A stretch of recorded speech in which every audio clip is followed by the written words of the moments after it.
Tay, pwede bang pahinga muna tayo?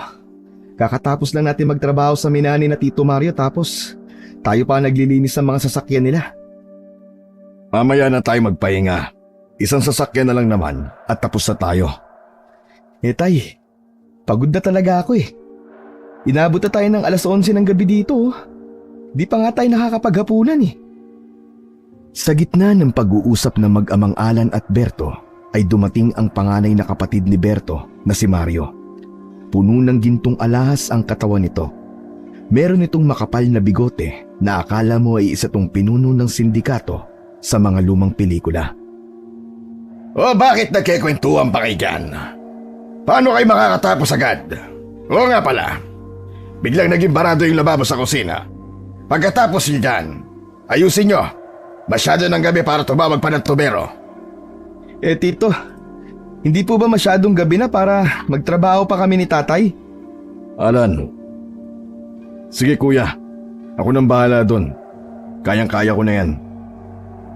Napailing na lang si Alan. Kadugo nila si Mario pero kung ituring sila ng tatay niya ay para silang katulong nito. Maging ang asawa ni Mario na si Luisa at ang nag-iisa nitong anak na si Warren ay ganun din ang trato sa kanila. Bata pa lang si Alan nung namatay sa sakit ang nanay niya. Ang kapatid niya na mas matanda sa kanya ay namatay sa isang aksidente. Nabangga ito ng truck habang tumatawid.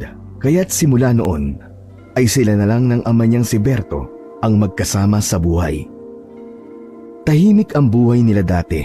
Mahirap pero kahit papaano ay kontento na sila. Hanggang sa dumating sa buhay nila si Mario.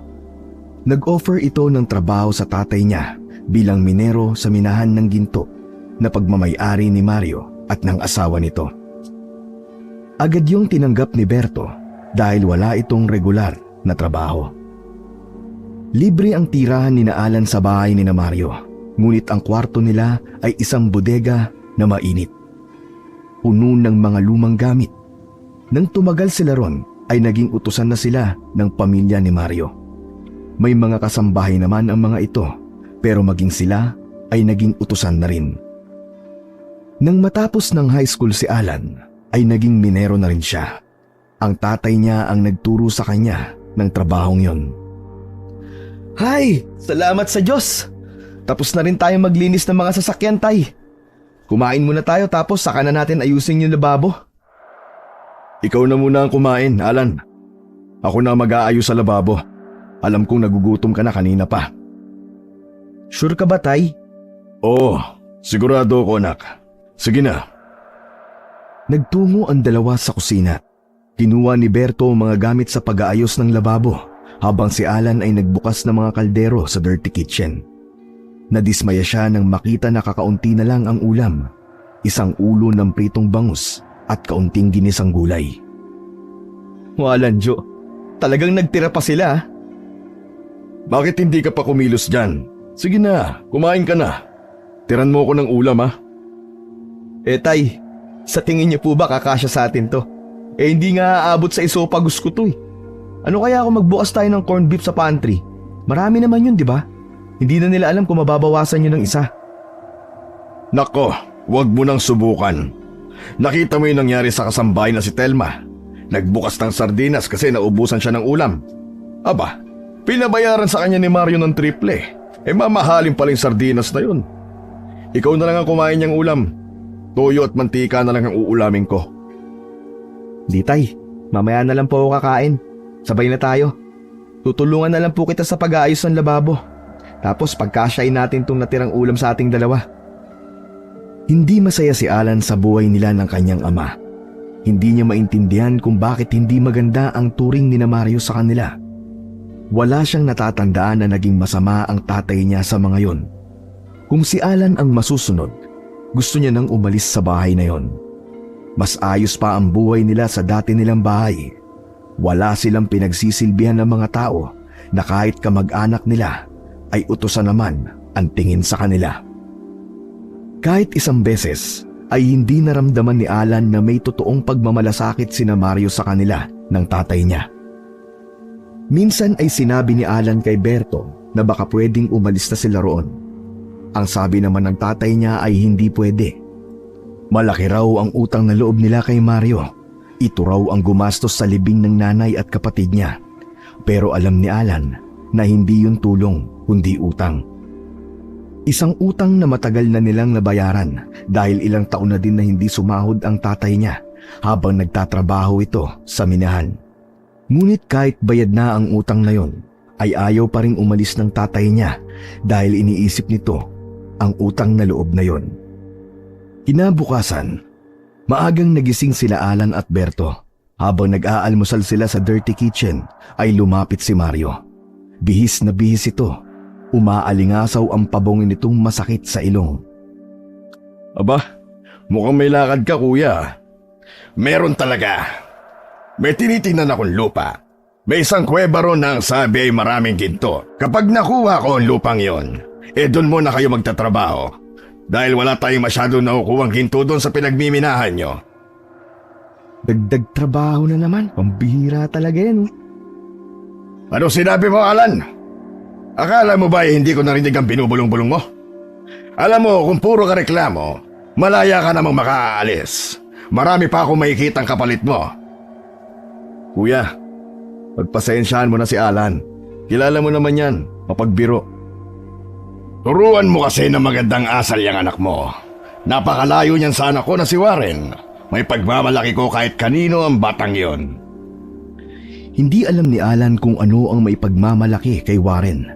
Bukod sa hindi nito tinapos ang pag-aaral dahil mabarkada, ay madalas pa niya itong nahuhuli na naninigarilyo at gumagamit ng ipinagbabawal na gamot. Pagdating sa aspeto ng edukasyon, mas lamang si Alan dahil kahit mahirap sila, ay natapos niya ang high school. Samantalang si Warren, mayaman na nga ang mga magulang, ay hindi pa nakapagtapos. Kagaya ng normal na araw ni Alan, matapos kumain ay dumiretso na sila ni Berto sa minahan. May service na jeep silang sinasakyan kasama ang iba pang mga minero. Si Alan ang pinakabatang minero na nagtatrabaho roon. 24 na taong gulang lamang siya. Mataas ang pangarap ni Alan para sa kanila ng tatay niya. Gusto niya na makaangat sila sa buhay. Nais niya na makapag-aral ng kolehiyo upang maging isa siyang seaman.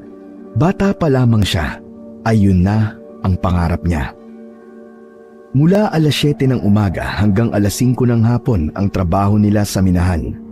Mas masaya si Alan kapag naroon siya at nagtatrabaho kaysa nasa bahay lang siya ni na Mario, ngunit palagi naman siyang inuutusan na parang isang alipin. Nang matapos ang trabaho ni na Alan ay umuwi na sila ni Berto sa bahay ni Mario. May poso sa likod ng bahay at doon sila naliligo kapag galing sila sa minahan. Habang naglilinis sila ng katawan ay lumapit si Mario. Malaki ang ngiti nito na para bang jumakpat ito sa loto. Sa susunod na linggo ay hindi na kayo magtatrabaho sa minahan. Bakit kuya? Inalis mo na ba kami sa mga minero mo? Dahil ba to sa sinabi ni Alan kanina? Kuya, pasensya ka na. Alam mo naman na ito lang ang pinagkakakitaan namin mag-amay. Hindi kami mabubuhay kung tatanggalan mo kami ng trabaho. Ang OA mo naman, Berto. Ibig kong sabihin, hindi na kayo magtatrabaho sa minahan na yon. Doon na kayo sa nabili kong lupa. Dahil kayong mag-ama ang medyo matagal na sa akin. Kaya kayo ang una kong papupuntahin doon. Tingnan niyo kung totoong maraming ginto sa kuweba na nasa lupang yon. Kaming dalawa lang po talaga ni tatay, tito. Pwede po bang magdagdag kayo ng kasama namin? Masyadong magastos ko magdadagdag pa ako. Babayaran ko pa ang mga araw nun. Anak, huwag ka nang sumagot sa tito mo. Sumunod na lang tayo. Sige kuya, sabihan mo lang kami kung anong araw sa susunod na linggo. Sana'y marami talagang ginturon. Abay, dapat lang. Para mabawi ko ang perang pinambili ko sa lupang yon. Lihim na napailing si Alan. Hindi niya maintindihan kung bakit labis ang pagtitipid ni Mario sa pagbabayad sa mga tauhan. Ubod na ito ng yaman. Bukod sa minahan, ay may iba pa tong mga negosyo. Meron itong restaurant, farm ng mangga at kung ano-ano pa. Tila totoo nga ang susi sa pagyaman ay kapag kuripot ka. nang sa gayon ay mas marami kang maitatabing pera para sa sarili mo. Sa pagkakaalam ni Alan, ayon na rin sa tatay niya, ay hindi likas na mayaman si Mario. Lumaki sila sa isang mahirap na pamilya. Sumama sa isang sindikato si Mario na nagbebenta ng mga ilegal na droga. Masyadong matibay ang proteksyon ng grupo nito sa may mga kapangyarihan, kaya hindi hinuhuli ang mga ito. Hanggang sa yumaman nga si Mario nang dahil sa ilegal na paraan. Mabilis na lumipas ang mga araw. Isang gabi, tinawag si Alan at Berto ni Mario sa may labas ng bahay. Naninigarilyo si Mario habang nakatingin sa malayo. Pinatawag mo raw kami, kuya. Ipapaalam ko kasi sa inyong mag-ama na bukas na kayo magsisimulang magtrabaho doon sa kuweba. Nandoon na mga gamit na kinakailangan nyo. Pero, hindi pagmimina ang gagawin nyo noon. Ano na tito? Bakit parang pabago-bago naman po kayo? Alam mo, Alan, gusto kitang sapakin. Pero magpasalamat ka kasi maganda ang mood ko ngayong gabi. Wala lang, nagbago lang ang plano ko. Maghuhukay na kayo sa loob ng kuweba. Pero para saan ang paghuhukay? May nakapagsabi kasi sa akin na sa loob ng kuweba ay merong nakabaon na ginto. Pinatingin ko sa eksperto ang loob ng kuweba at nakumpirma niya na maraming ang gintong nakabaon doon sa may dulong banda ng kuweba. Di kung ganun pala may makakatulong na kami ni tatay. Wala. Pero may mga tao ko na nagbabantay sa inyo. Mahirap na. Baka kapag nahukay nyo na ang mga ginto ay kumupit pa kayo.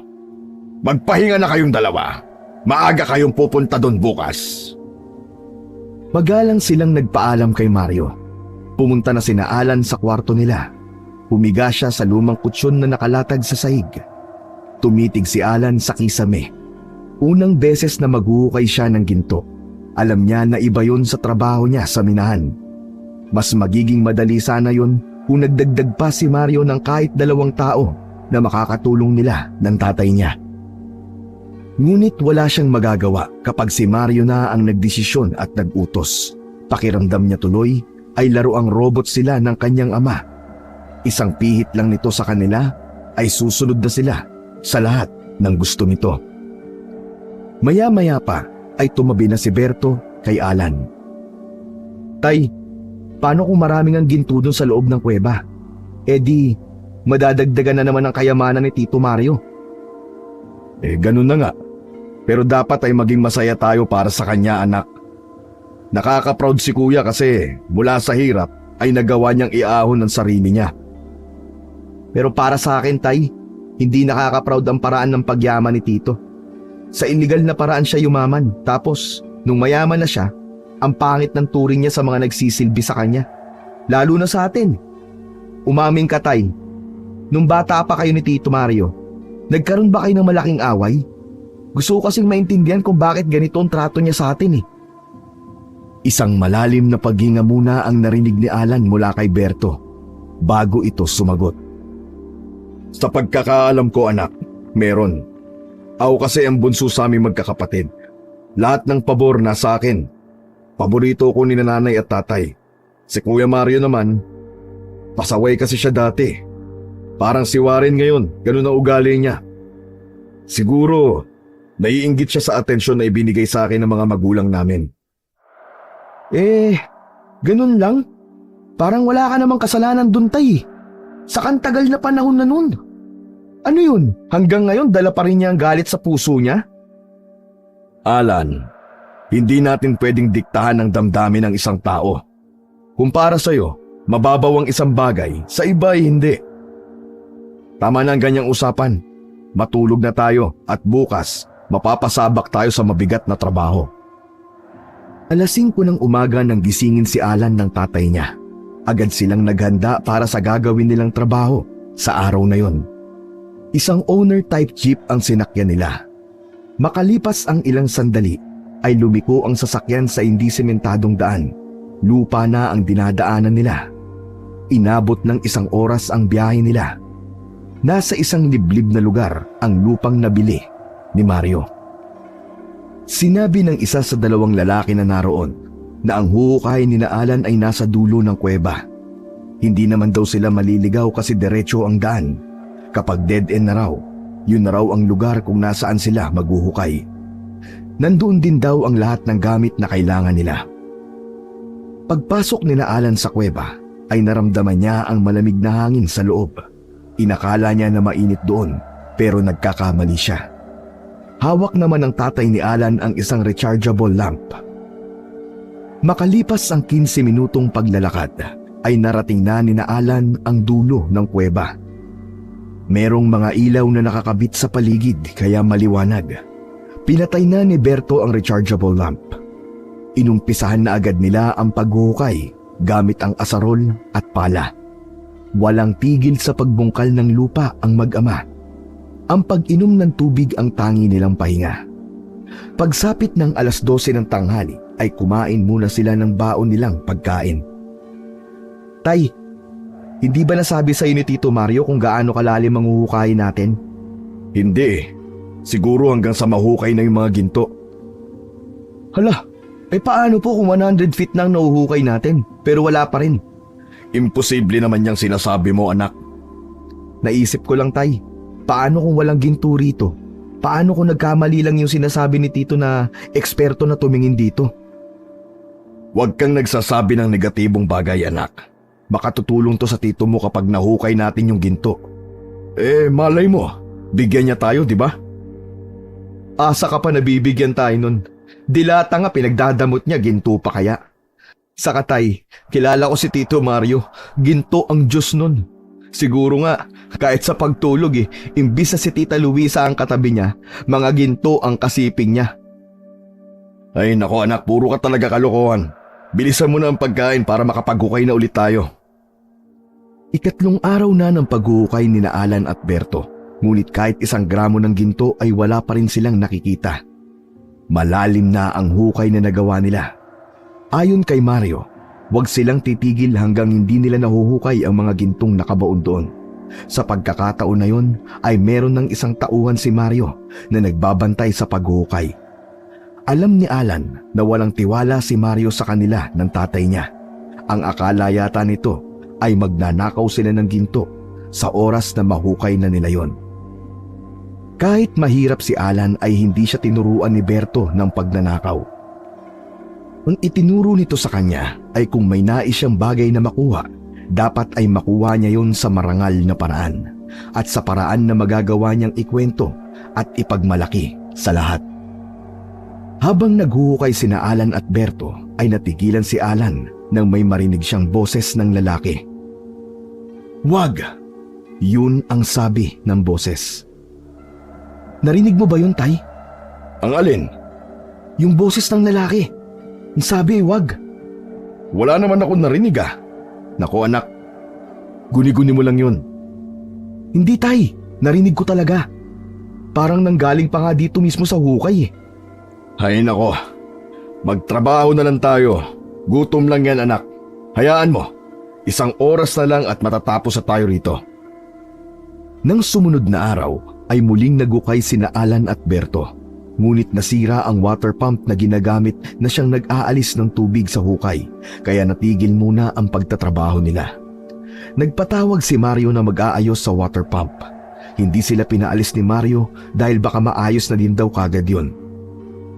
Lumabas muna ng kuweba ang mag-ama. Inaya ni Alan si Berto na maglakad-lakad. Habang naglalakad ang dalawa, ay natuwa si Alan sa maraming puno at iba't ibang halaman na kanyang nakikita. Ganon kasi ang paligid ng dati nilang bahay.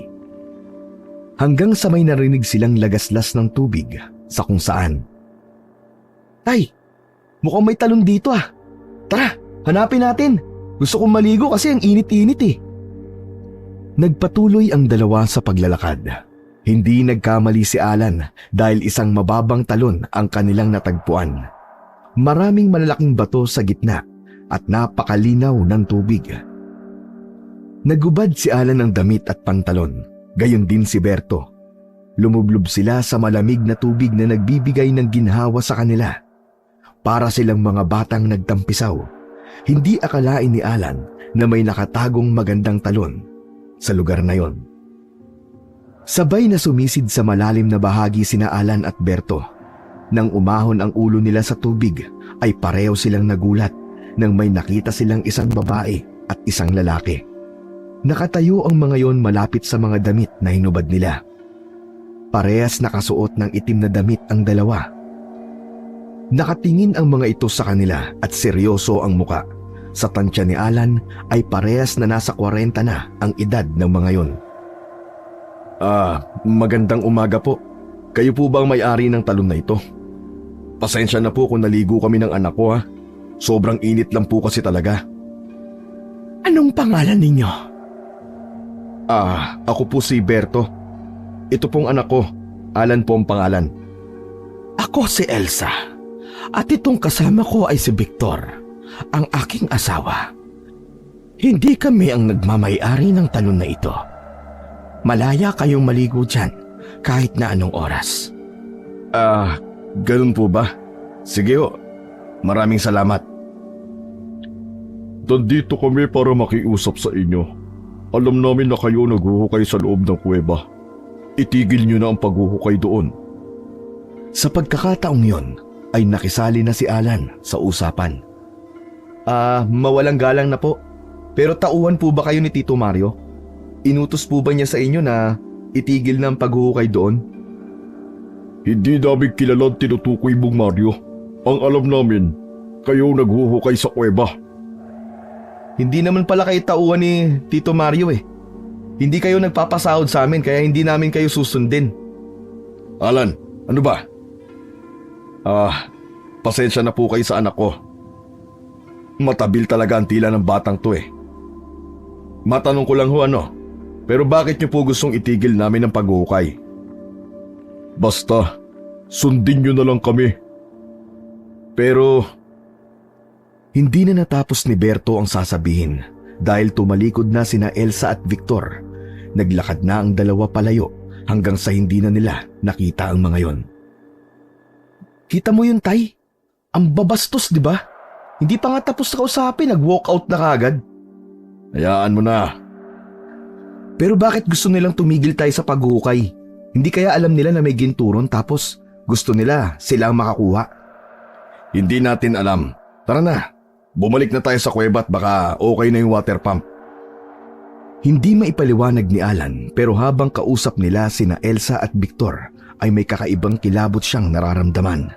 May takot sa dibdib niya pero hindi niya alam kung para saan. Nagbihis na sila at agad na bumalik sa kuweba.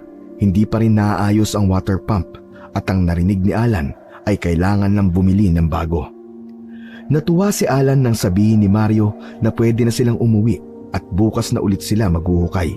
Ibig sabihin ay maaga silang makakapagpahinga ng kanyang tatay. Hindi na rin nila sinabi kay Mario ang tungkol kina Elsa at Victor. Para sa kanila ay hindi na nila yung dapat pagtuunan pa ng pansin. Ngunit pagdating nila sa bahay, imbis na makapagpahinga ay hinarap nila ang magkakasunod na utos ni Luisa. May binago kasi ito sa garden nito at inutusan nito sina Alan at Berto na tumulong. Total ay wala naman daw silang ginagawa. Kinagabihan, habang natutulog si Alan ay dinalaw siya ng isang masamang panaginip. Mag-isa raw siyang naghuhukay sa loob ng kuweba gamit ang pala. Maya-maya ay may tinamaan ang pala niya na matigas na bagay.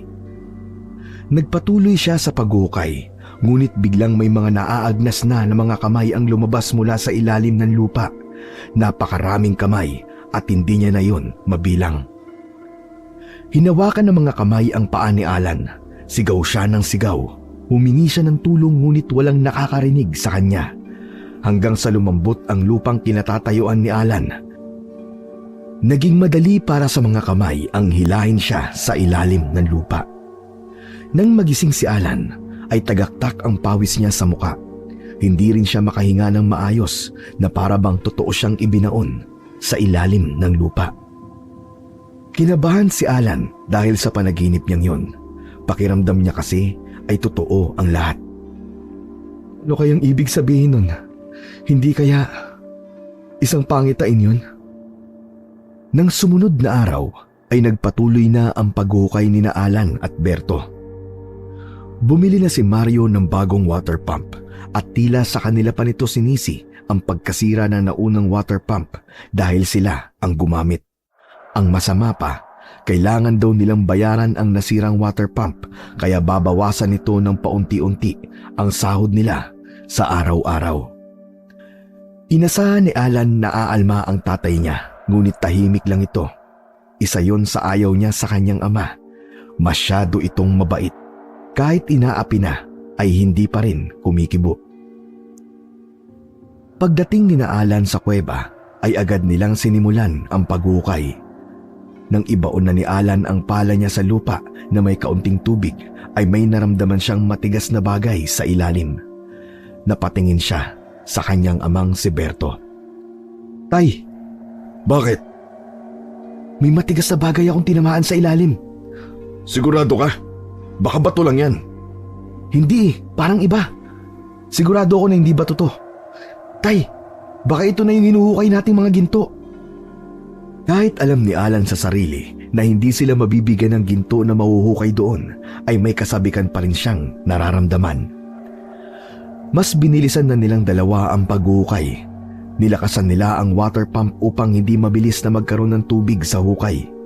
Hanggang sa tumambad sa kanila ang isang pahabang kahon na gawa sa isang matibay na uri ng kahoy. Sa sobrang tibay nun, kahit na malakas na tinamaan ang kahoy ng pala, ay hindi man lang yun nagkaroon ng sira. Umahon si Berto sa hukay upang tawagin si Mario. Naiwan si Alan sa loob ng hukay. Hindi nawawala ang malaking ngiti niya sapagkat alam niyang tapos na ang trabaho nila ng tatay niya sa kuwebang yon. Hanggang sa naalala niya yung panaginip niya noong nakaraang gabi.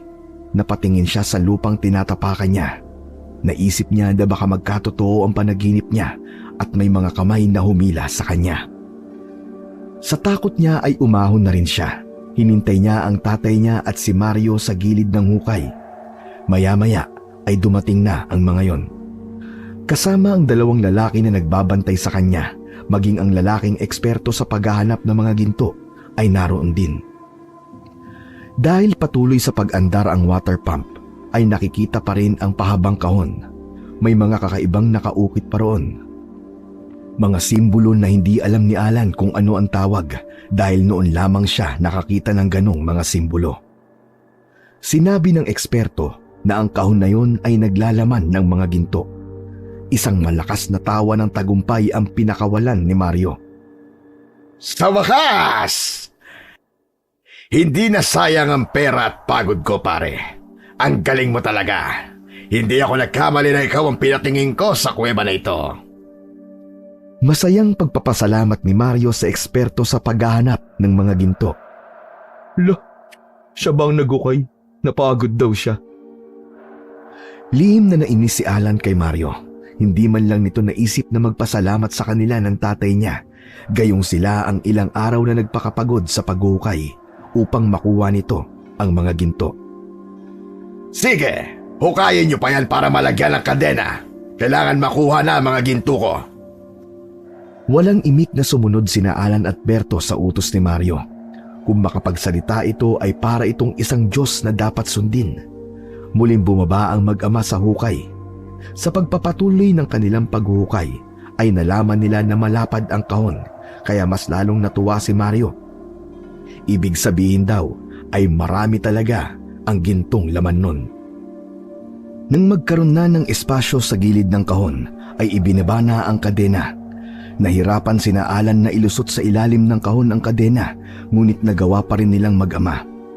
Matapos malagyan ng kadena ang malaking kahon at nasekyur nang hindi yun mahuhulog kapag inangat, ay pinagtulungan na nilang iahon ang kahon mula sa hukay. Hindi yun ganun kabigat. Ang sabi ng eksperto ay sadyang ganoon ang ginto. Hindi raw talaga mabigat. Buksan niyo na yan. Bilisan niyo. Hindi na ako makapaghintay na makita ang mga ginto ko. Sa utos na yun ni Mario ay binuksan na nila ang kahon. Hindi yun selyado pero may malaking padlock. Gamit ang asarol ay madaling nasira ni Berto ang kinakalawang na padlock ng kahon. Marahan at maingat na inangat ni Alan at Berto ang takip ng kahon. Biglang umalingasaw ang nakakasukang amoy nang mabuksan nila yon. Akala mo ay amoy ng nabubulok na patay na daga. Naduwal si Alan. Ngunit ang inaasahan nila na gintong laman ng kahon ay hindi nila nakita. Bagkus ay 2 bangkay ng tao ang naroon. Bahagyang napreserba pa ang mga bangkay dahil may nangingitim na balat pang nakadikit sa mga buto. Yung isang bangkay ay halatang sa babae dahil may mahabang buhok iyon. Galit na galit si Mario nang makita nito ang laman ng kahon. Pambihira! Akala ko ba'y ginto ang mahuhukay dyan? Ano ang mga yan? Nagtanong ka pa. Bangkay, natural. Siniko ni Berto si Alan sa braso upang sawayin siya. Mabuti na lang at hindi narinig ni Mario ang pagbulong ni Alan dahil baka sa kanya pa nito maibaling ang galit nito. Pinagmasdan ni Alan ng mabuti ang mga bangkay kahit nasusukan na siya. May kakaiba siyang napansin sa mga yon. Matutulis ang ngipin ng mga bangkay. Yung babae ay merong tila pakpak sa likuran. Kitang-kita yun sa hugis na natirang buto sa parting yon ng katawan ng babae. Ayon sa eksperto, ay sigurado ito na meron itong nadedetect na ginto sa lugar na yon. Yumukod si Berto habang nakatakip ang isang kamay sa ilong. Itinuro nito ang nakasuot na bracelet sa kamay ng babaeng bangkay.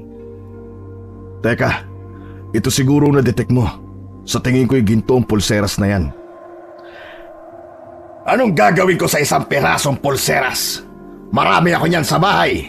Ang gusto ko, isang kahon ng mga ginto, isang kahon ng kayamanan. Pero pansinin niyo po yung mga bangkay. Parang hindi po sila tao. Ang tutulis sa mga ngipin nila. Yung isa, parang may pakpak pa. Oo nga, para silang mga aswang. Natigilan ng lahat upang pagmasdan ng maigi ang mga bangkay. Lahat ay sumang-ayon sa sinabi nila Alan at Berto. Tinanong ng isang tauhan ni Mario si Mario kung ibabalik na ba ang kahon sa hukay. Huwag niyong ibabalik. Meron ako naisip na paraan upang pagkakitaan ng mga yan. Iwan niyo ang kahon at kunin ang mga bangkay. Siguruhin niyo na hindi yan masisira dahil malalagot kayo sa akin. May pagtatakang nagkatinginan sina Alan at Berto. Walang maisip si Alan sa kung ano ang plano ni Mario sa mga bangkay na yon. Ganun pa man, dahil sa utos ni Mario na kunin nila ang mga bangkay, ay wala silang nagawa, kundi gawin na lang yon. Kumuha ng malalaking plastic container ang mga tauhan ni Mario. Doon nila inilagay ang mga piraso ng buto ng 2 bangkay. Sa tingin ni Alan ay matagal nang nakalibing ang mga yun doon. May mga bagay nga lang siyang ipinagtataka. Isa na roon ay ang tibay ng mga buto. Hindi madaling masira o maputol ang mga yon. Ang isa pa ay kung bakit ganoon kalalim ang pinaglibingan sa mga bangkay. Inuwi nila ang mga bangkay sa bahay ni Mario. Inilagay yon sa basement. Agad na naligo ng mabuti si Alan. Hindi niya lubos maisip na magagawa niyang humawak ng buto ng tao. Hindi na alis sa utak niya ang imahe ng mga yon. Nakakatakot at nakakakilabot. Matapos maligo ay saka lang sila kumain ni Berto. Maya-maya pa ay magkatabi na silang nahiga sa kanilang higaan. Kalansay kaya talaga ng aswang ang mga yon, Tay? Sa tingin ko, oo. Nakita mo naman siguro ang itsura nila. Kung ganun, totoo pala talaga ang mga aswang. Pero ang lalim ng pinaglibingan sa kanila. Teka, ano naman kayang gagawin ni Tito sa mga bangkay na yun? May pagbibenta pa ba niya ang mga yun? Hindi ko alam, anak. Hayaan mo na lang ang tito mo at mukhang alam naman niya ang ginagawa niya.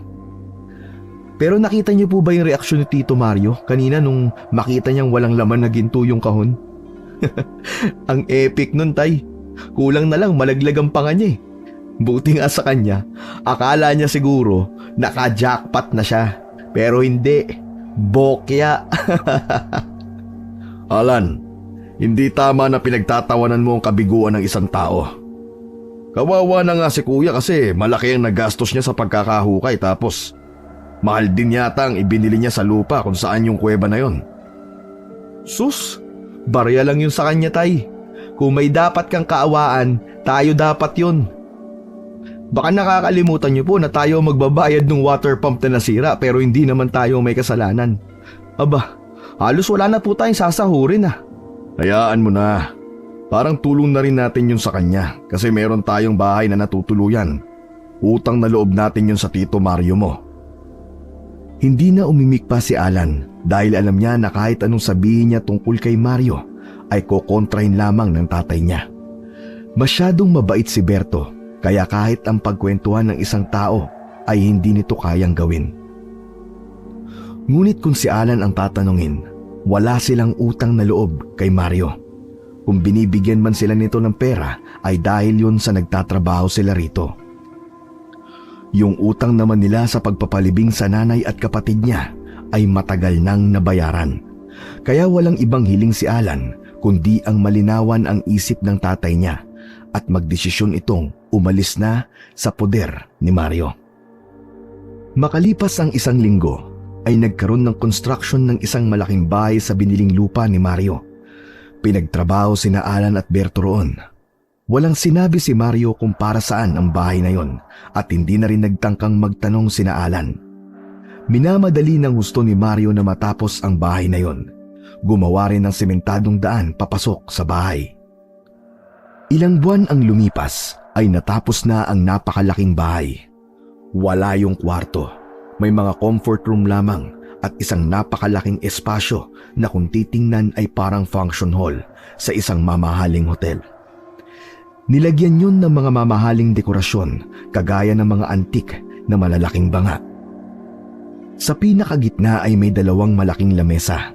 Nilatagan yun ng pulang tela. Ipinatong sa mga lamesa ang mga bangkay ng aswang na nakalagay sa matibay na glass box. Habang pinagmamasdan ni Mario ang dalawang bangkay ng aswang, ay hindi napigilan ni Alan at Berto na lapitan ito upang mag-usisa. Kuya, pasensya na sa pagtatanong. Pero ano bang gagawin mo sa bahay na ito? Saka sa mga bangkay ng aswang? Simple lang. Pagkakakitaan ko sila, i-display ko sila rito. Parang exhibit. At bawat tao na gustong makakita ng totoong bangkay ng aswang ay kailangan magbayad ng malaking halaga. May magbabayad po ba para makakita ng ganyang bagay? Marami, Alan. Maraming mayayamang tao na sobrang dami ng pera ay hindi na nila alam kung paano yun gagastusin. Kaya ang gagawin nila, ginagastos nila yon sa mga walang kwenta o kaya ay sa mga kakaibang bagay. Pero parang kawawa naman sila, tito. May pamilya rin ng mga yan. Imbis na nananahimik na sila sa ilalim ng lupa, ginawa niyo pa pong negosyo. Anong pakialam ko sa pamilya ng mga aswang na yan? Lahat ng nasa lupang ito ay akin. Kahit ang mga nasa ilalim ng lupa. Isa pa, aswang ang mga yan. Pumapatay sila ng mga tao nung buhay pa sila. Hindi ka dapat naaawa sa mga ganyang nilalang. Okay po. Sabi niyo po eh. Nag-alala lang po kasi ako.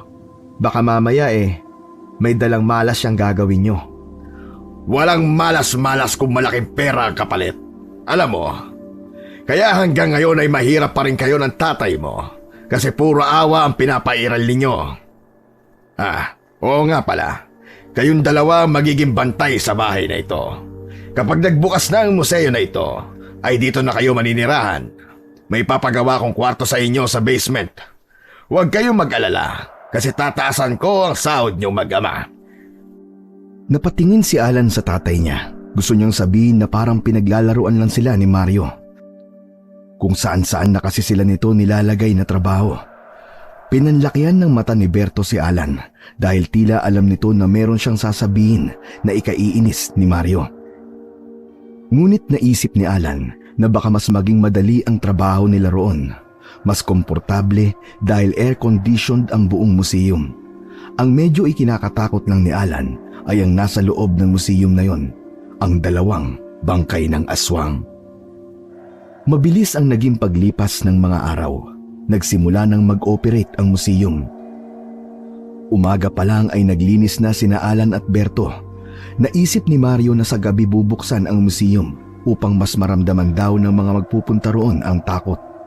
Isa raw yon sa magiging dahilan ng mga tao upang dumugin ang lugar na yon.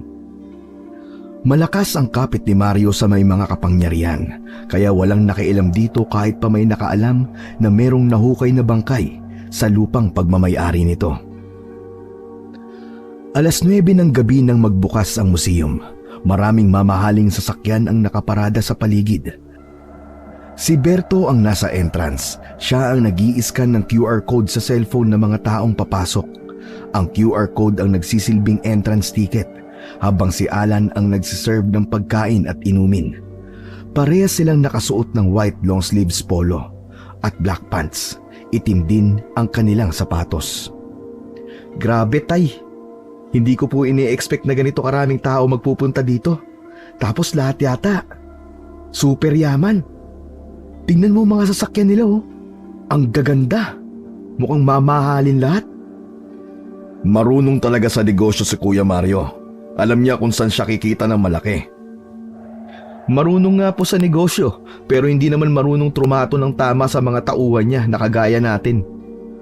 Tumigil ka nga sa pagsasalita ng ganyan, Alan. Baka mamaya marinig ka ng tito mo. Alam mo nandito yon. Sige na, magpunta ka na sa kusina. Siguraduhin mo na ready nang iserve ang mga pagkain. Kakamot-kamot sa ulo na nagbalik sa kusina si Alan. Inihanda na niya ang mga inumin. Pinag-aral pa siya ni Mario upang mag-mix ng ganong inumin. Cocktails daw ang tawag sa ganon. Pati mga pagkain na pang mayayaman ay nagawa na rin niya. Lahat ng yun ay natutunan niya sa ilang araw lamang. Maya-maya pa ay pinapasok na ang mga tao. Mabilis na napuno ng mga tao ang buong museum. Puro magara ang suot ng mga yon. Lahat ay nakatanghod sa 2 bangkay ng aswang na nasa loob ng glass box. Habang nagsaserve ng inumin si Alan ay pinagmasdan niya ang mga reaksyon ng mga tao. Manghang-mangha ang mga yon dahil sa nakikita. Kita naman sa mukha ni Mario ang pagmamalaki. Tinanong ng isang lalaki si Mario kung totoo bang aswang ang mga bangkay. Duda ka pa rin ba hanggang sa ngayon? Tingnan mo mabuti ang bawat detalye ng bangkay. Kitang-kita mo na hindi peke ang buto sa pakpak at ang matutulis nilang ngipin. Alam nyo ba na isa ako sa nagukay ng mga yan? Ilang araw ako napagod pero lahat ng yun ay worth it. Napasimangot si Alan sa sinabi ni Mario. Talagang inako na nito lahat ng papuri. Kahit ang totoo ay disappointed ito nung una na hindi ginto ang nahukay nito, kundi ang mga bangkay na yon. Naging matagumpay ang unang gabi ng pagbubukas ng museum. Alas 12 na ng hating gabi na ubos ang mga tao. Nagsimula ng maglinis at magligpit sina Alan at Berto. Isasarado na sana ni Alan ang main door nang may nakita siyang 2 tao na papalapit, isang babae at isang lalaki. Nang nasa harapan na niya ang mga yon, ay doon niya nakilala ang mga ito, sina Elsa at Victor, yung nakita nila sa may talon. Gusto naming pumasok. Gusto naming makita ang mga bangkay ng aswang. Pasensya na po pero sarado na po kami. Bumalik na lang po kayo bukas. Alas 9 po ng gabi, bukas na po kami. Sarado? Nakabukas pa ang pinto. Papasukin mo kami. Dumating si Berto at ito na ang humarap sa 2. Teka, kayo yung nasa talon, di ba? Anong kailangan nyo rito? Gusto naming makita ang bangkay ng 2 aswang. Sarado na po kami. Wala kaming pakialam. Papasukin nyo kami. Nakipagtitigan si Berto kay Victor. Napansin ni Alan na umiwas ng tingin si Victor. Umalis na kayong 2. Hindi ko kayo pinapayagang pumasok dito. Nagulat si Alan nang akmang susugod si Elsa. Natakot siya nang bahagyang nagbago ang mukha nito na para bang naging halimaw ito saglit sa paningin niya. Mabilis naman itong hinawakan ni Victor sa braso. Wag ngayon, Elsa. Sige, babalik na lang kami sa ibang araw. Hindi pa ito ang huling beses na magkikita tayo. Mas maganda kung hindi na kayo babalik. Umalikod sina Elsa at Victor. Naglakad na ang dalawa palayo hanggang sa nilamon na ang mga yon ng dilim. Pinalakpakan naman ni Alan ang amang si Berto. Hindi siya makapaniwala na sa pagkakataon na yon ay naging matapang ang tatay niya. Grabe, tay! Ang tapang mo sa part na yun, ha? Pero sana, ginagamit mo rin yung katapangan mo kay Tito Mario. Teka, tay, maiba ako. Parang ang weird ng dalawang yun, no? May kakaiba sa kanila. Nakakatakot sila. Kakaiba talaga sila. Sana, hindi na sila bumalik dito. Iba ang pakiramdam ko sa kanila. Tara na, magsarado na tayo. Teka, may asin ba tayo sa kusina? Meron po. Yung kulay pink. Ano bang tawag doon? Himala salt yata ang tawag doon. Pambihira kang bata ka, o Himalayan salt. Galon na rin po yun, basta may himala. Ano po palang gagawin mo sa asin, tay? Magsashot ba tayo ng tequila? May natira pang kalahating bote sa kusina, baka gusto nyo. Kunin mo at ibigay mo sa akin. Dali. Pagkatapos magpahinga ka na. Kinabukasan ng umaga, naunang nagising si Alan kay Berto. Pagbukas niya ng main door ay nagtaka siya dahil may Himalayan salt sa bungad ng pintuan. Napagtanto niya na dun ginamit ng tatay niya ang asin na ipinakuha nito sa kanya noong nakaraang gabi. Nagtaka siya kung bakit naglagay ng asin ang tatay niya sa may pinto. Nagtungo na si Alan sa kusina at naghanda ng almusal nilang mag-ama. Sakto tapos na siyang magluto nang dumating naman si Berto. Tay, bakit pala kayo naglagay ng asin sa may pinto? Kapag nakita yun ni Tito Mario, baka magalit yun. Mahal pa naman yata ang ganong klase ng asin. Pangontra yun sa aswang, anak. Aswang? May aswang pa ba dito? Ay, oo nga pala, yung mga bangkay. Pero tay, patay na yung mga yun eh. Sigurado ako na hindi na sila babangon. Hindi para sa kanila yon. Para dun sa dalawang nagpunta dito kagabi. Malakas ang pakiramdam ko na aswang sila. Natatandaan mo ba nung nasa talon tayo? Pinapatigil nila tayo sa paghukay. Kagabi, nag-isip ako. Naisip ko na kaya nila tayo pinapatigil ay dahil ayaw nilang mahukay natin ang dalawang bangkay. Ibig sabihin, kilala nila ang mga bangkay na nahukay natin. Ganun na nga, anak. Baka kamag-anak nila ang mga bangkay. Kaya sigurado ko, aswang ang Elsa at Victor na yon. Natigilan si Alan sa mga sinabi ng tatay niya. Doon niya na napatunayan na mukhang gulo ang dala ng paglalagay ng Tito Mario niya sa mga bangkay sa museum. Isa pang ikinatakot niya ay sina Elsa at Victor, lalo na lang malaman niyang aswang ang dalawa.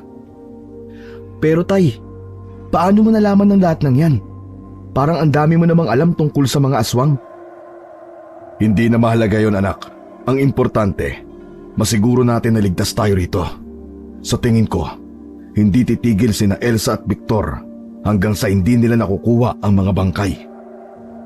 Sa pangalawang gabing pagbubukas ng museum ay dinagsa pa rin yun ng mga mayayamang tao. Lahat sila ay nais makita ang mga bangkay ng aswang. Lahat ay namamangha kapag nasisilayan ang mga yon. Kaya naman ganun na lang ang tuwa ni Mario dahil alam nito na magkakamal siya ng limpak-limpak na salapi. Ganun pa man, kahit malaki ang kinikita ni Mario sa museum, ay hindi man lang nito naisipan na dagdagan ang sahod ni na Alan at Berto. Isa yon sa kinaiinis ni Alan.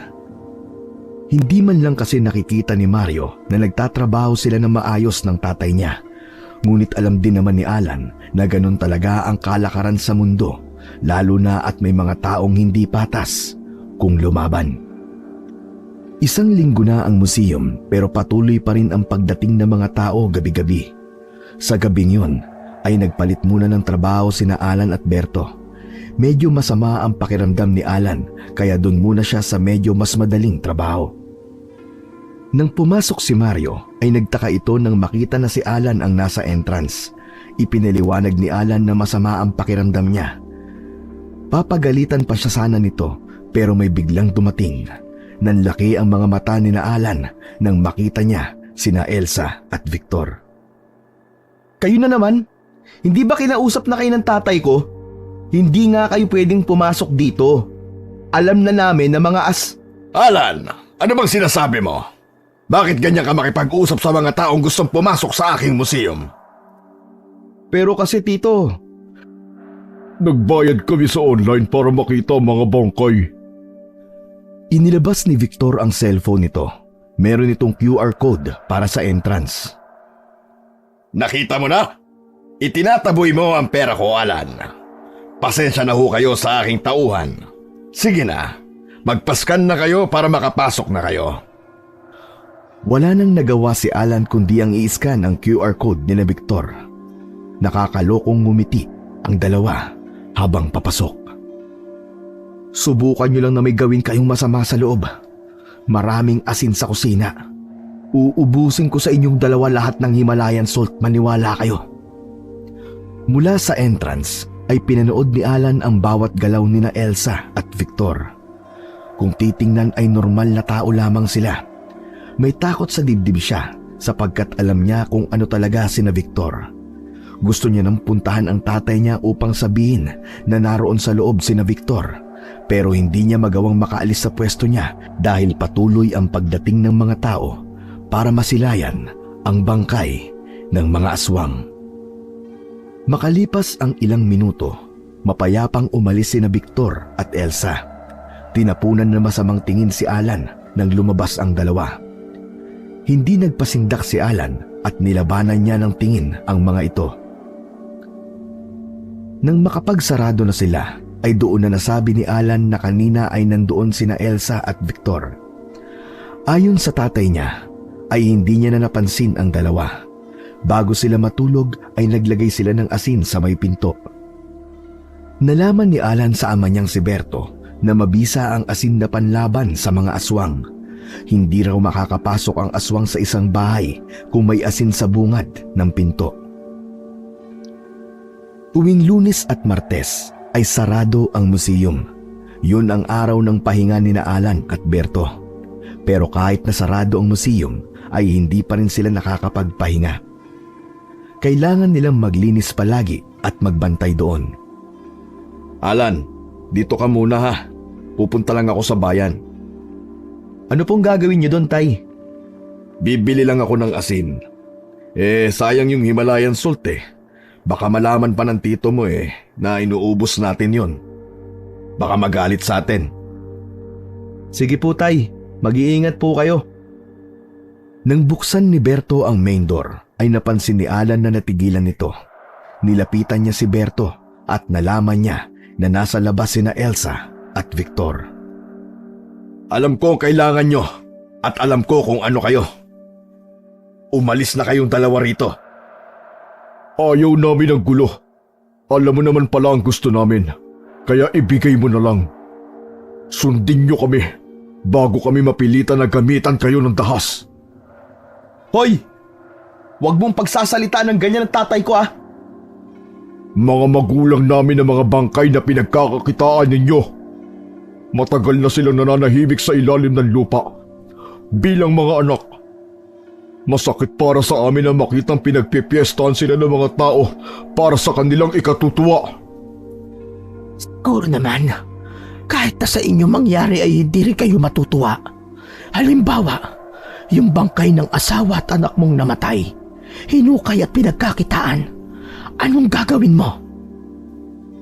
Nagtaka si Alan kung paano nalaman ni na Elsa ang pagkamatay ng nanay at kapatid niya.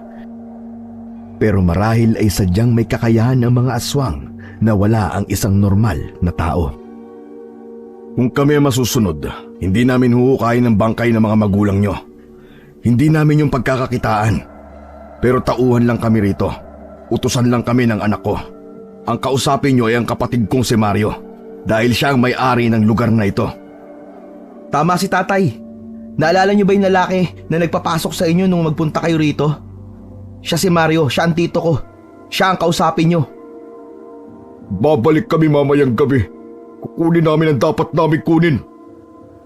Umalis sina Elsa at Victor. May takot na naramdaman si Alan dahil sa huling sinabi ni Victor.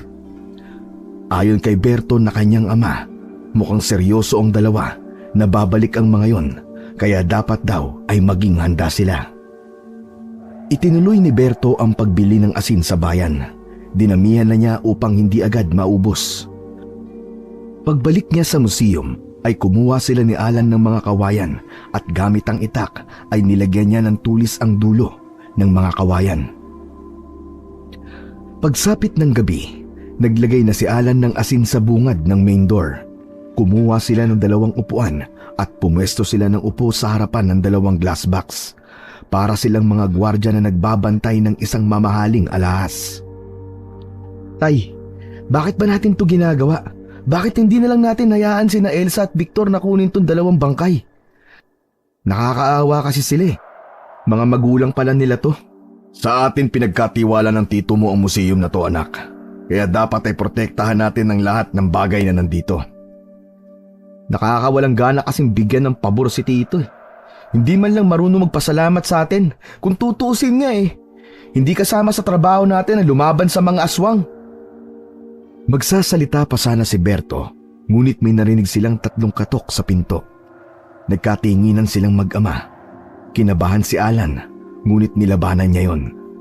Hindi siya dapat matakot sa oras na yon dahil baka maging dahilan pa yon upang may mangyaring masama sa kanila na mag-ama. Sumenya si Berto na wag siyang maingay. Naglakad si Berto papunta sa pinto habang hawak ang isang kawayan na may tulis sa dulo. Sumunod naman si Alan sa tatay niya. Kailangan ito ng backup kung sakaling magkaroon ng pag-atake ang mga aswang. Maya-maya pa ay may narinig si Alan na babaeng nagsasalita sa labas. Ayon sa babae, ay miss na raw nito si Alan at Berto. Umiiyak ang babae. Sinundan ang pagsasalita ng babae ng isang boses ng lalaki. Tinawag nito si Alan. Nangilid ang luha ni Alan dahil kilala niya ang mga boses na yon. Tay! Tay! Sina nanay at kuya yun ah! Buksan natin ang pinto! Huwag kang magpapaloko sa kanila, anak. Sina Elsa at Victor yan. Pinaglalaruan lang nila tayo para makapasok sila dito. Muli nilang narinig ang boses ng nanay at kapatid ni Alan. Pinaniniwalaan ni Alan ang sinabi ng kanyang ama. Napagtanto niyang imposible na ang nanay at kapatid niya ang nasa labas dahil matagal nang pumanaw ang mga yon. Umalis na kayo! Hindi kayo makakapasok dito! Huwag na kayong magmatigas! Ibigay niyo sa amin ang bangkay ng aming mga magulang! Hindi na nila sinagot si Victor. Nanatili silang nakikiramdam. Tumahimik na ang paligid. Wala na silang naririnig na salita mula kina Elsa at Victor. Ganun pa man, nanatili pa rin silang alerto. Mahigit 1 oras ang lumipas nang makarinig sila ng ugong ng sasakyan sa labas. Bumukas ang pinto at pumasok si Mario. Bakit merong asin sa may pinto? At bakit may hawak kayong kawayan? Anong kalokohan ito? Kuya, dapat mong malaman ang nangyayari. Yang mga bangkay na nahukay natin, gustong kunin ng mga anak nila. Kailangan nating ibalik sa kanila ang mga yan dahil hindi sila titigil hanggang hindi nila nakukuha ang bangkay ng mga magulang nila. Anong kalokohan ang sinasabi mo, Berto? Nagsasabi po ng totoo si tatay. Ilang beses na silang bumalik dito, tito. Gusto nilang kunin ang mga bangkay. Alam nyo kayong mag-ama, puro kayo kalokohan. Siguro mga kasabwat nyo lang ang mga yon. Kayo ang gustong kumuha ng mga bangkay ng aswang para pagkakitaan ninyo. Hindi nyo ako maloloko. Mapagsamantala kayo. Mga walang utang na loob. Binigyan ko na kayo ng pagkakakitaan tapos ganito pa ang igaganti nyo sa akin. Kuya, maniwala ka naman sa amin.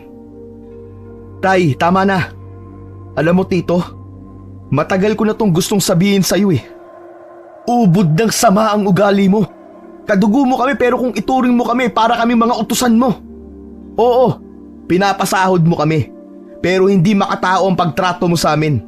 Sa tingin mo ba, lahat ng meron ka ngayon, madadala mo sa hukay kapag pinatay ka ng mga aswang na gustong kunin ang mga bangkay na yan? Dinuro ni Mario si Alan. Wala ka talagang paggalang at respetong bata ka. Ang paggalang at respeto, ibinibigay lang yan sa mga taong karapat-dapat. Kaya ngayon, alam mo na kung bakit wala akong respeto sa'yo, Tito. Ganon? Ang tapang mo ah! Sige nga, tignan natin ang tapang mo kapag pinalayas ko na kayo rito. Talagang aalis na kami rito.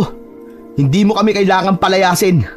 Dahil sawang-sawa na kami sa kademonyohan ng ugali mo. Buti at ikaw na mismo nagsabi. Berto, umalis na kayo ng anak mong walang hiya. Ayoko nang makita ang pagmumukha nyo simula ngayon. Napakadali niyong palitan, baka akala nyo. Magsasalita pa sana si Berto pero agad itong pinigilan ni Alan. Alam ni Alan na magmamakaawa ang tatay niya kay Mario.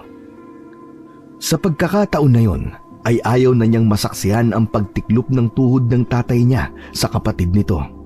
Sapat na ang ilang taon na nagtiis sila. Mahihirapan man sila na makahanap ng panibagong pagkakakitaan, ngunit masarap sa pakiramdam na sa wakas ay nakalaya na sila kay Mario. Sa gabing yon ay bumalik sina Alan at Berto sa bahay ni Mario upang kunin ang mga gamit nila. Kahit madaling araw pa ay umalis sila roon. Naglakad-lakad sila na hindi nila alam kung saan sila pupunta. Kahit paano ay meron silang naipon na pera. Magagamit nila yon upang makahanap sila ng pansamantalang matitirahan. Inabot na ng liwanag sina Alan sa paglalakad. Gutom na si Alan pero ang priority nila ay ang makahanap ng murang paupahan. Nakahanap naman sila kaagad. Isang maliit na kwarto na kung tutuusin ay pang isang tao lamang. Ngunit kinuha pa rin nila yon dahil yun lamang ang kaya ng perang meron sila. Nang maayos na nila ang konting gamit ay bumili sila ng pagkain sa labas. Habang kumakain sila ay napansin ni Alan ang pananahimik ng kanyang amang si Berto. Tay, galit po ba kayo sa akin? Kasi sinagot ko si Tito. Hindi ako galit sa'yo, anak. Ang totoo nga niyan, proud na proud ako sa'yo. Kasi ikaw ang gumawa ng bagay na dapat ay matagal ko nang ginawa. Pasensya ko na kung hinayaan ko lang na alilain tayo ng Tito Mario mo. Patawad kung hindi ko nagawang ipaglaban ka kasi natakot ako na mawalan tayo ng tirahan. Ewan ko ba sa inyo, Tay? Masyado ka kasing mabait eh. Pero wala na yun sa akin. Ang importante, wala na po tayo sa poder ni Tito Mario. Kaya natin to, Tay. Tayo pa ba? Bukod sa masipag tayong dalawa, madiskarte pa. Maghahanap kagad tayo ng trabaho at siguradong makakakita ho tayo. Kaya lang anak, nag-aalala pa rin ako para kay Mario. Sigurado ko na hindi titigil sina Elsa at Victor hanggang hindi nila nakukuha mga bangkay. Nako, hayaan mo na si Tito, Tay. Problema niya na yun. Hindi nagsayang ng araw sina Alan. Naganap kagad sila ng trabaho upang meron silang panggastos sa araw-araw. Hindi malaki ang naipon nilang pera at kapag tumagal na wala silang trabaho ay magugutom sila pareho. Unang nakahanap ng trabaho si Alan bilang isang service crew sa isang fast food chain restaurant. Habang si Berto, dahil medyo matanda na, ay nahirapan na makahanap ng trabaho. Wala namang problema kay Alan kahit siya muna ang nagtatrabaho para sa kanilang dalawa. Sa tingin niya ay sasakto naman ang sahod niya kada buwan sa mga pangangailangan nilang dalawa. At isa pa, nais din niya na makapagpahinga kahit papano ang kanyang tatay. Ngunit may napansin si Alan sa tatay niya. Tuwing gabi, nagigising siya na wala ito sa tabi niya. Hindi niya sinasabi kay Berto pero alam niya na bumabalik ito ng alas 4 ng umaga. Nagtaka siya kung bakit nawawala si Berto ng ganung oras. Hindi niya yun itinanong sa tatay niya dahil nagkaroon siya ng kutob na hindi yun magsasabi ng totoo. Napaisip si Alan na mas maganda kung siya mismo ang tumuklas ng dahilan kung bakit umaalis ang tatay niya tuwing gabi. Isang gabi, nagkunwaring tulog si Alan Nang maramdaman niya ang marahang pagbangon ng tatay niya, ay hinintay niya yung makalabas. Sinundan niya ang kanyang tatay na si Berto at sumakay ito ng tricycle. Nakita niya na bago sumakay ng tricycle ang tatay niya, ay meron yung dalang bag na nakasukbit sa balikat nito. Sakto na may isang tricycle na dumaan, kaya pinara yun ni Alan. Sinabi niya sa driver ng tricycle na sundan nila yung tricycle na sinasakyan ng tatay niya. Pamilyar kay Alan ang dinadaanan nila. Alam niya na papunta yun sa museum ni Mario, kung saan naroon ang 2 bangkay ng aswang. Kinabahan siya dahil hindi niya alam kung bakit nagpupunta pa rin doon ang tatay niyang si Berto. Bumaba si Berto sa palikong daan papunta sa museum. Naglakad na ito papasok. Bumaba na rin si Alan sa tricycle at palihim na sinundan ang kanyang ama. Nang malapit na si Berto sa museum, ay nagtago ito sa likod ng isang bato. Nakasilip ito sa museum na parabang nagbabantay ito roon. Maraming sasakyan sa labas ng museum, kaya alam ni Alan na hanggang sa panahon na yon ay patuloy pa rin pinagkakakitaan ni Mario ang mga bangkay ng aswang. Dahan-dahan namang lumapit si Alan kay Berto. Tinapik niya ito sa likod. Napaatras sa gulat si Alan nang humarap ang tatay niya at tinutukan siya ng itak. "Tay! Ako to! Ako to!" Alan, anong ginagawa mo rito? "Tay, sa inyo ko po yata dapat tanungin yan. Anong ginagawa mo rito? Akala niyo po ba hindi ko malalaman na ilang gabi na kayong umaalis at madaling araw na kayo kung bumalik?" Wala talaga ako maililihim sa'yo, anak. Nagbabantay ako rito. Nag-aalala kasi ako para kay kuya. Alam ko na babalik dito sina Elsa at Victor. Mabuti nang nandito ako kapag bumalik sila para maipagtanggol ko si Kuya Mario. "Tay, kaya nga umalis tayo dito kay Tito para hindi na natin problemahin ang problema niya, di ba? Tapos babalik pa rin kayo dito para magbantay. Ano ba naman kayo?" Kapatid ko siya, anak. Hindi man naging maganda ang trato niya sa atin, hindi nun mababago ang katotohanan na magkadugo kaming dalawa. Ikaw na talaga, tay, ang best kapatid sa lahat. Pero ang lakas po ng loob niyo, tay. Anong laban niyo sa mga aswang? Anak, may pagtatapat ako sa'yo. Dati akong manunugis. May samahan kami na tinutugis namin ng mga aswang. Tumiwalag na nga lang ako na mapangasawa ko ang nanay niyo. Alam ko na hindi matatahimik ang buhay natin kung ipinagpatuloy ko ang pagiging manunugis ko. Nagulat si Alan sa natuklasan niya sa tatay niya. Wala siyang alam na meron pala talaga itong kaalaman sa pakikipaglaban sa mga aswang. Kaya pala nalaman agad dito na aswang sina Elsa at Victor. Mas lalo tuloy humanga si Alan sa ama niyang si Berto. Sinubukan ni Berto na pauwiin si Alan, pero naging matigas si Alan. Hindi siya pumayag na kakaharapin ng tatay niya na mag-isa sina Elsa at Victor. Mas magiging malakas ang puwersa nila kung dalawa silang makikipaglaban. Simula ng gabing yun ay palagi nang kasama ni Berto si Alan tuwing gabi sa pagpunta sa museum. Nagtatago sila sa dilim at nagbabantay. Sinuportahan na lang ni Alan ang tatay niya sa gusto nitong gawin dahil alam niya na hindi niya ito mapipigilan. Isang buwan na ang lumipas, hindi pa rin nakikita ni Alan ang pagbabalik ni Elsa at Victor sa museum. Ang totoo ay napapagod na si Alan na gawin yon. Tuwing umaga ang pasok niya sa trabaho, nakiusap na siya sa manager nila na ganun na palagi ang pasok niya at nagawa pa niyang magsinungaling.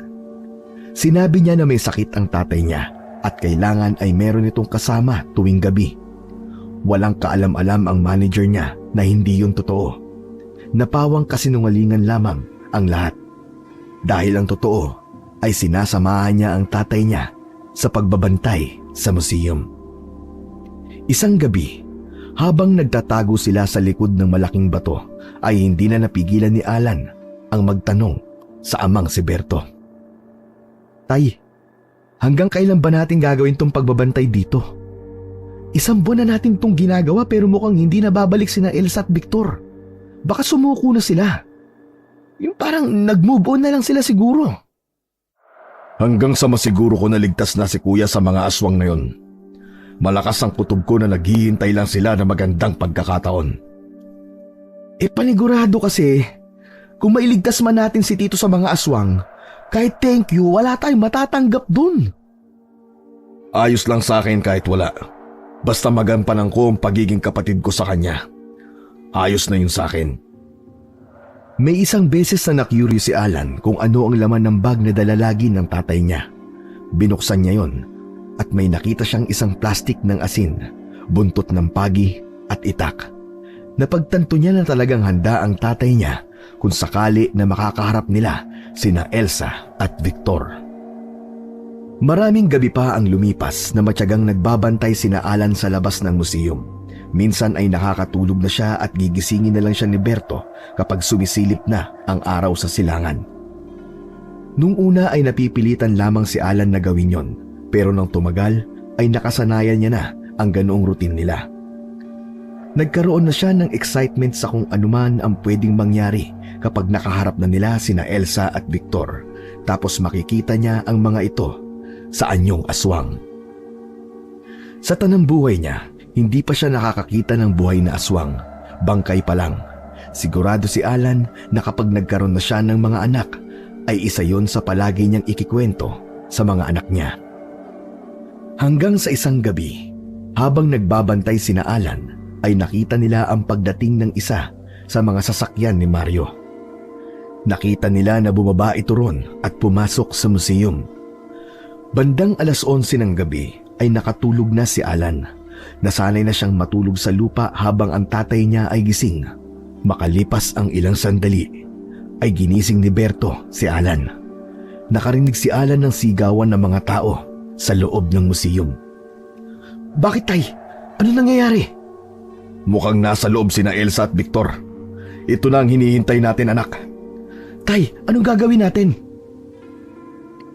Ibinigay ni Berto kay Alan ang isang plastik ng asin. Hindi na nito kailangan sabihin ang gagawin niya sa asin dahil matagal niya nang alam kung para saan yun. Maya-maya pa ay nakita nila na nagtatakbuhan na ang mga tao palabas ng museum. Lahat ay nagmamadaling sumakay sa kani-kanilang sasakyan upang makaalis sa lugar na yon.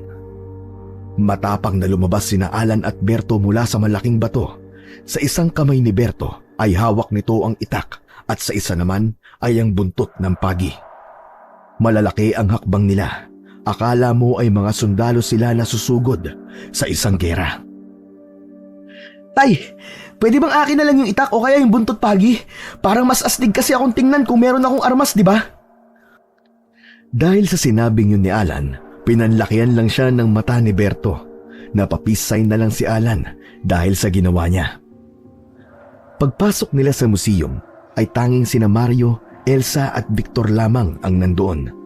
Nakaupo sa sahig si Mario habang nasa harapan nito ang dalawang aswang. Pakiramdam ni Alan ay huminto ang paghinga niya ng ilang segundo nang humarap sina Elsa at Victor sa kanila. Nasaan yung aswang na ang dalawa? Nagbigay ng kilabot kay Alan ang nakakatakot na itsura ng mga yon. Berto! Tulungan mo ako! Papatayin ako ng mga aswang na yan! Tulungan mo ko, mahal kong kapatid! Mamamatay ka na talaga kapag hindi mo binalik sa amin ang mga magulang namin. Ayoko! Ayoko! Hindi niyo pwedeng kunin ang mga bangkay. Akin ang mga yon! Akin lang sila! Malakas na sumigaw si Victor. Akmang aatakihin nito si Mario pero mabilis na tumakbo si Alan papalapit sa mga yon. Dumakot siya ng asin at isinaboy yun kina Elsa at Victor. Akala mo ay bulating nilagyan ng asin na kumisay ang dalawa. Bakas sa mukha ng mga ito ang labis na sakit. Tumayo si Mario at tiniharang nito ang sarili sa dalawang glass box. Sige! Patayin niyo mga aswang na yan! Berto! Pwede kong idagdag ang mga bangkay nila sa museum ko. Bibigyan ko kayo ng maraming pera kapag napatayin niyo mga yan! Hinarap nina Elsa at Victor sina Alan at Berto. Nakaposisyon ang dalawang aswang na parabang anumang sandali ay handa nang umatake ang mga ito. Unang sumugod si Elsa, ngunit bago pa ito makalapit sa kanila ay nahampas na ito ni Berto ng buntot ng pagi. Napaatras naman si Elsa at agad nitong dinilaan ang brasong nalatayan. Ang taka mo naman, Berto! Dapat initak mo na ang aswang na yan! Tumahimik ka nga! Baka gusto mong iwanan ka namin dito at hayaan namin maging midnight snack ka ng dalawang yan.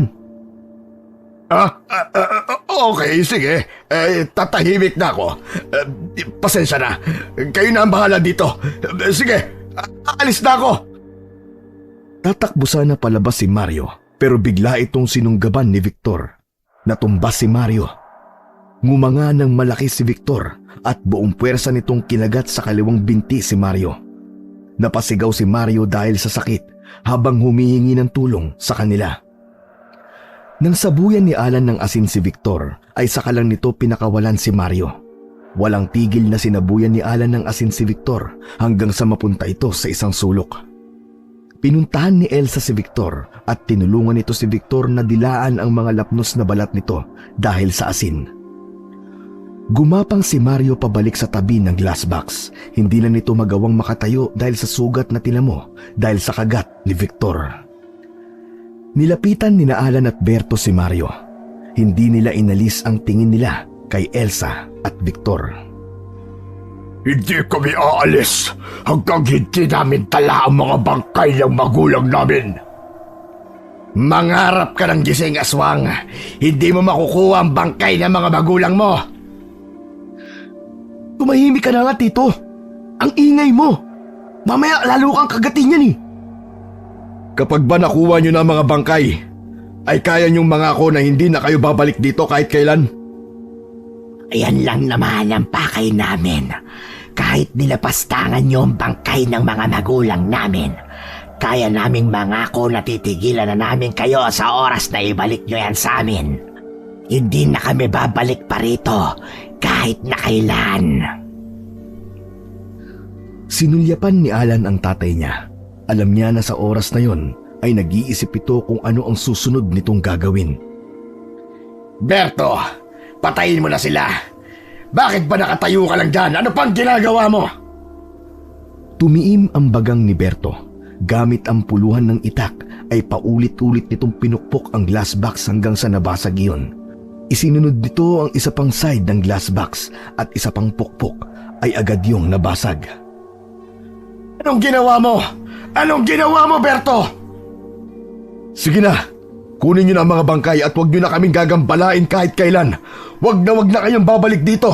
Umalis na kayo. May pag-aalinlangan na lumapit sina Elsa at Victor sa dalawang bangkay.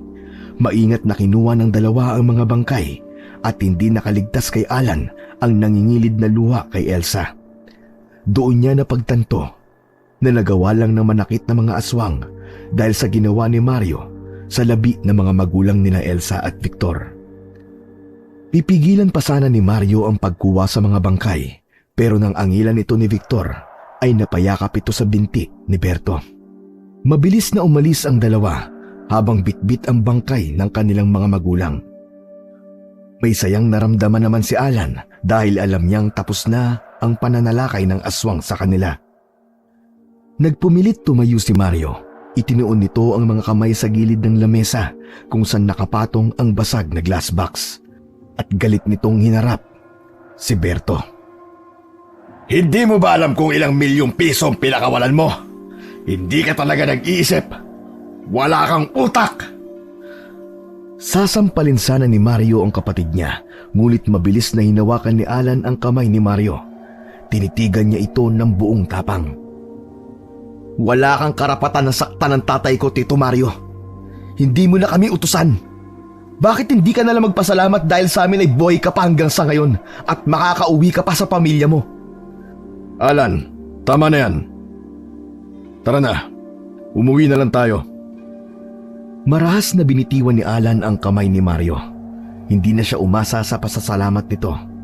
Magkasabay silang naglakad palabas ng museum. Tumawag kayo sa ospital! Tumawag kayo sa ospital! Para nyo ng awa! Kailangan kong magamot! Kaya mo yan, Tito. Pagod na kami ni tatay. Inakbayan ni Berto si Alan habang tumatawa ng mahina. Parang nagutom ako ah. Ikaw ba, anak? Tay, May masarap na paresan ako nakita malapit sa inuupahan natin. Doon tayo kumain. Sige, gusto ko yan. Masarap ngang humigop ng mainit-init na sabaw ngayon. Pero anak, okay ka lang ba? Hindi ka ba nasaktan kanina? Nako, may nakikita ba kayong sugat? Kahit galos, Tay, wala. Pero Tay, proud na proud ako sa'yo, Tay. Ang astig mo kanina, lalo nung binasag mo yung glass box. Natawa na lang si Berto sa sinabi ni Alan. Tanggap na ni Alan na sa kabila ng pagliligtas nila sa buhay ni Mario, ay hindi pa rin ito nakita ang magandang bagay na nagawa nila para rito. Marahil ay wala talaga sa pagkatao nito ang pagbabago. Ngunit masaya pa rin si Alan dahil buhay pa rin sila ng tatay niya at alam niya na sa pagkakataon na yon ay nakita niya ang tapang ng kanyang ama. Kapag nagkaroon siya ng mga anak, hindi lamang ang pakikipaglaban niya sa mga aswang ang ikikwento niya sa mga yon. Ikikwento niya rin ang katapangan at kabayanihan ng kanyang tatay na sa kabila ng hindi magandang ipinakita ng isang tao rito ay kabutihan pa rin at pagmamalasakit ang isinukli nito sa taong yon. Tay, pwede mong pahinga muna tayo?